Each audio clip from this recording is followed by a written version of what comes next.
S ರಾಯಚೂರಿನ ಮಾನ್ವಿಗಿನ್ ತಿಮ್ಮಾರೋಡಿ ಅವರನ್ನ ಗಡಿಪಾರು ಮಾಡಿ ಎಸಿ ಸ್ಟೆಲ್ಲಾ ವರ್ಗೀಸ್ ಅವರು ಆದೇಶ ಕೊಟ್ಟಿದ್ದಾರೆ. ಆದರೆ ಮಾನ್ವಿ ತಾಲೂಕಿಗೆ ತಿಮ್ಮಾರೋಡಿ ಅವರನ್ನ ಗಡಿಪಾರು ಮಾಡಿದ್ದಕ್ಕೆ ಅಲ್ಲಿನ ಜನ ವಿರೋಧ ವ್ಯಕ್ತಪಡಿಸಿದ್ದಾರೆ. ದಲಿತ ಸೇನೆ ಸಮಾನ ಮನಸ್ಕರ ವೇದಿಕೆಯಿಂದ ಧರಣಿ. ರಾಯಚೂರಿಗೆ ಯಾಕೆ ಗಡಿಪಾರು ಮಾಡಿದ್ರಿ ಅಂತ ಅದನ್ನ ವಿರೋಧಿಸಿ ಪ್ರತಿಭಟಿಸಿದ್ದಾರೆ. ಬಿಆರ್ ಅಂಬೇಡ್ಕರ್ ಸರ್ಕಲ್ನಲ್ಲಿ ಪ್ರತಿಭಟನೆ. ನಮ್ಮ ಜಿಲ್ಲೆಗೆ ಮಹೇಶ್ ಶೆಟ್ಟಿ ತಿಮ್ಮಾರೋಡಿ ಬೇಡವೇ ಬೇಡ, ಯಾವ್ದಾದ್ರೂ ಕಾಡಿ ಕಳಿಸ್ಬಿಡಿ ಅಂತ ಆಗ್ರಹಿಸ್ತಾ ಇದ್ದಾರೆ. ಈ ಪ್ರತಿಭಟನೆ ನಡೆಸಿ ಮನವಿ ಪತ್ರವನ್ನ ಸಲ್ಲಿಸಲಿದ್ದಾರೆ ಈ ಸಂಘಟನೆಯವರು.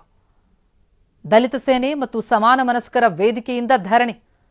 30ಕ್ಕೂ ಅಧಿಕ ಕೇಸ್ಗಳು, ಪ್ರಕರಣಗಳು ಈಗ ತಿಮ್ಮಾರೋಡಿ ಅವರ ವಿರುದ್ಧ ದಾಖಲಾದಂತಹ ಹಿನ್ನೆಲೆಯಲ್ಲಿ ಕಾರಣಗಳನ್ನು ನೀಡಿ ಎಸಿ ಸ್ಟೆಲ್ಲಾ ವರ್ಗೀಸ್ ಅವರು ಆದೇಶವನ್ನು ಹೊರಡಿಸಿದ್ದಾರೆ. ದಕ್ಷಿಣ ಕನ್ನಡ ಜಿಲ್ಲೆಯಿಂದ ರಾಯಚೂರಿನ ಮಾನ್ವಿಗೆ ಗಡಿಪಾರಿನ ಆದೇಶ ಆಗಿದೆ.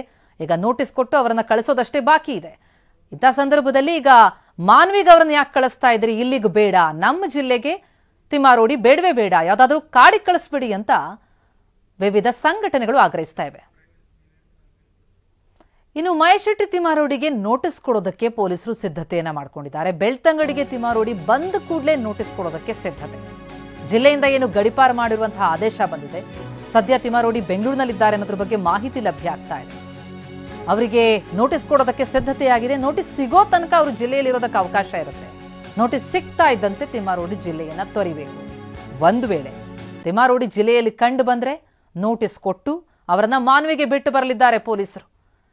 16 ಪ್ರಕರಣಗಳು ತಿಮ್ಮಾರೋಡಿ ವಿರುದ್ಧ. ಹೀಗಾಗಿ ಗಡಿಪಾರಿನ ಆದೇಶ, ರಾಯಚೂರಿನ ಮಾನ್ವಿಗೆ ಗಡಿಪಾರು ಮಾಡಲಾಗಿದೆ. ಈ ನೋಟಿಸ್ ಅನ್ನ ಕೊಡೋದಕ್ಕೆ ಈಗ ಸಿದ್ಧತೆಗಳಾಗಿದೆ.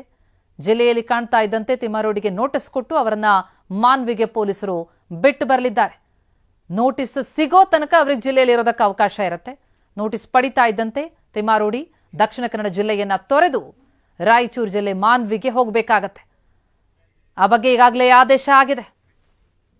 ಈ ಬಗ್ಗೆ ಇನ್ನಷ್ಟು ಡೀಟೇಲ್ಸ್ ಕೊಡ್ತಾರೆ ನಮ್ಮ ಪ್ರತಿನಿಧಿ ಪೃಥ್ವಿ. ಈಗ ಸಂಪರ್ಕದಲ್ಲಿದ್ದಾರೆ. ಪೃಥ್ವಿ, ತಿಮ್ಮಾರೋಡಿಗೆ ಗಡಿಪಾರಿನ ಆದೇಶ ಆಗಿದೆ. ಎಲ್ಲಿದ್ದಾರೆ ತಿಮ್ಮಾರೋಡಿ? ಅವರನ್ನ ಮಾನ್ವಿ ಕಳಿಸೋದಕ್ಕೆ ಯಾವ ರೀತಿ ಸಿದ್ಧತೆಗಳಾಗಿದೆ ಅಂತ?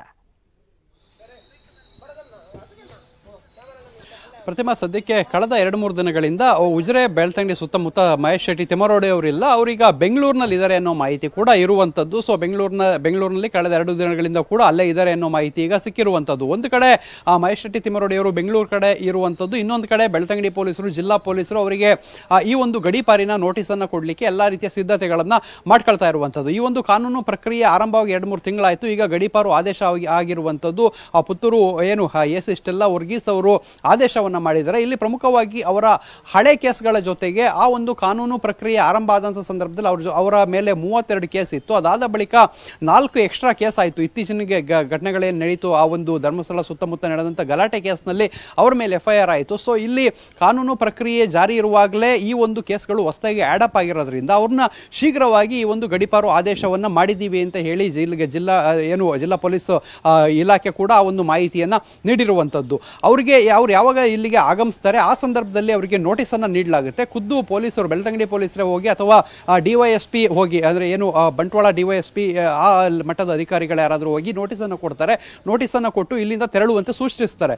ಸೊ ಅವರು ಯಾವಾಗ ಅವ್ರ ಕೈಗೆ ನೋಟಿಸ್ ಸಿಗುತ್ತೆ ಆ ತಕ್ಷಣದಿಂದನೇ ಅವರು ದಕ್ಷಿಣ ಕನ್ನಡ ಜಿಲ್ಲೆಯನ್ನ ಬಿಡಬೇಕಾಗುತ್ತೆ. ಸೊ ಅಕಸ್ಮಾತ್ ಏನಾದರೂ ಆ ಸಂದರ್ಭದಲ್ಲಿ ಅವ್ರೇನಾದ್ರು ಹೋಗ್ಲಿಲ್ಲ ಅಂತ ಹೇಳಿದ್ರೆ ಪೊಲೀಸರು ಬಲವಂತವಾಗಿ ಅವರನ್ನ ಕರೆದುಕೊಂಡು ಹೋಗಿ ರಾಯಚೂರು ಜಿಲ್ಲೆ ಮಾನ್ವಿಗೆ ಬಿಟ್ಟು ಬರಬೇಕಾಗುತ್ತೆ. ಸೊ ಈ ಒಂದು ವಿಚಾರವಾಗಿ ಆದೇಶದಲ್ಲೂ ಕೂಡ ಅದೇ ಆಗಿರುವಂಥದ್ದು. ಅಂದ್ರೆ ಎಸಿ ಆದೇಶವನ್ನು 8 ಪುಟಗಳ ಒಂದು ಆದೇಶವನ್ನು ಮಾಡಿರುವಂಥದ್ದು. 8 ಪುಟಗಳ ಆದೇಶದಲ್ಲೂ ಕೂಡ ಅದೇ ಇರುವಂಥದ್ದು. ಅಂದ್ರೆ ಸಾಕಷ್ಟು ವಿವರಣೆಯನ್ನು ಅದರಲ್ಲಿ ನೀಡಿದ್ದಾರೆ. ಅವ್ರನ್ನ ಯಾವ ರೀತಿ ಗಡಿಪಾರು ಮಾಡಬೇಕು, ಯಾಕೆ ಗಡಿಪಾರು ಮಾಡಿದ್ವಿ, ಅವ್ರ ಹತ್ರ ಇರುವಂತಹ ಕೇಸ್ಗಳು ಯಾವುದು, ಸೊ ಯಾಕೆ ಗಡಿಪಾರು ಆದೇಶವನ್ನು ಮಾಡಬೇಕಾಯಿತು ಅನ್ನೋದನ್ನ ಅವರು ಅದರಲ್ಲಿ ಕ್ಲೀನಾಗಿ ಮೆನ್ಷನ್ ಮಾಡಿದ್ದಾರೆ.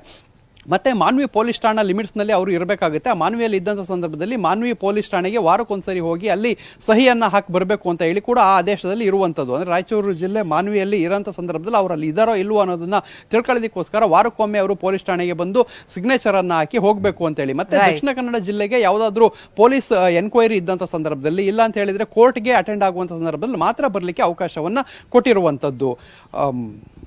ಎಸ್, ಥ್ಯಾಂಕ್ ಯು ಪೃಥ್ವಿ ತಮ್ಮ ಮಾಹಿತಿಗೆ.